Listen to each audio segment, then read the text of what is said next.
দেখো, এই শুধুমাত্র ব্লগার হওয়ার জন্য ও কিন্তু খাচ্ছে না আজকে। ওর পাতটাকে পরিষ্কার পুরো কেন রেখেছে? ক্যামেরা করার জন্য। আমার পাত দেখো, সবারই কিন্তু সেম। এটা দেখো, এটা দেখো, সবারটা চোরটাই নেই কেন? ও শুধু একমাত্র ন্যাকামো দেখার জন্য। ওরা এর থেকেও বেশি খায়ও কিন্তু। আমি চাকরিতে আমার হয়ে যাবে, তোরা কিন্তু বলিস তাহলে আমি নেবো।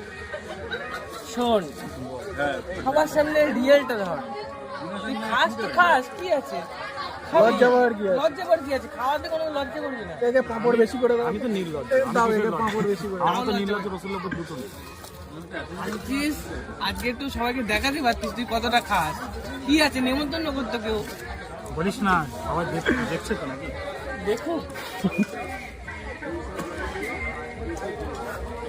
আমার বন্ধুর মতন নাটক করো না, খাও, এনজয় করে খাও, এই বয়স। একদম একদম, ইয়ং বয়সে এনজয় করেই তো খেতে হবে। খাই আপনাদের সামনে যে খেলো না, আপনারা একটু রিকোয়েস্ট করুন ওকে খেতে। তুই আমার পাশে বসে খেতাম, তাহলে একটু এনজয় করতে পারতাম। তুই রয়েছে বিকির পাশে বসে, আমার এনজয়টা আসছে না। আমার পাশে মামা রয়েছে, মামারা ওই সাইডে থাকার কথা ছিল।